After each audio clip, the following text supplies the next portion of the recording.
and let's dive straight into the Sunday roast, serving up the hottest topics in rugby league. And we are talking long-term contracts after Nicho Hynes signed that huge $6 million six-year deal with the Cronulla Sharks. Are we fans of the long-term deals? What are our thoughts on this one? I think it's a great deal for everyone.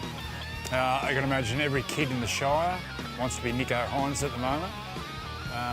He's promoting the game. He's probably the number one personality in the game, close to, with Latrell and some of these players. But, yeah, well done to all parties. Well done. The value's good. Definitely for Cronulla. If you're at the moment, I was saying this on Sports Sunday, like athletes are like commodities now, and they even speak like, I remember a lady actually asking me to do something for a club, and she said it'd be good for your brand. And I sort of went, what? What are you talking about? And it's a bit like that, and it's sort of becoming a bit American, but if you're talking about Nicho's brand off the field, there's no one more likeable than Nicho. There's no one that's got a better path to where he is at the moment. There's no one that seems to try harder and, you know, have all the right, everything in order. And then on the field, he's doing a great job. I think it was a bit disappointing last week against the Warriors. He had a great chance there, but yeah, he seems to be the full package at the moment. I think for Cronulla, that's a great deal. They just need to win though.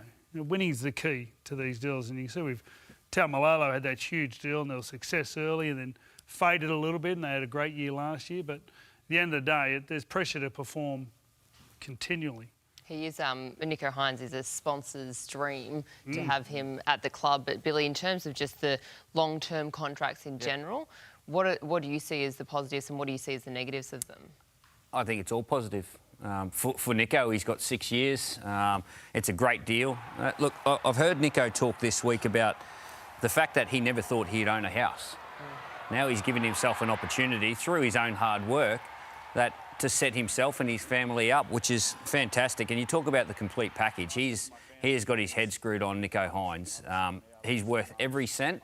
And he didn't debut until he was 23 years old. He's played 63 NRL games. He's won 49 of them. That's 78% strike rate. Now, to put that into context, Nathan Cleary's got a 69% strike rate. He is highly influenced. He highly influences his team whenever he plays, and we saw that in the first game that he played this year for the Sharks. And I think he's a great buy. It's a great deal for everyone, and I'm sure the Cronulla Sharks supporters are happy that Nicho Hynes is there for the next 6 years.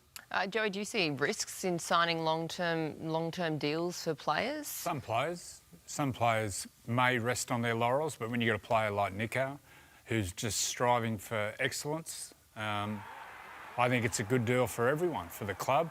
And really, if you look at it, I think they've got him cheap for $1 million. If he went on the open market, he could be getting 1.3 a year. I'll tell you the risk. The risk is not having a Nicho Hynes in your team. And there's a few teams out there without that, and they would love Nicho Hynes in their team, and they would pay more than $1 million to have Nicho in their team. So that's the risk, is not having good players in your side. The other risk is injury. You know, we're looking at Carlin Ponga at the moment, and, you know, what he's going through at the moment with HIA, but, you know, you get serious knee injuries, and, you know, some people don't come back from certain injuries. So, you know, there's also a risk to the club, being a player's injury and their health. So, but it feels like Nicho's the sort of bloke that you'd get over any injury because you just look after it to the best of his ability.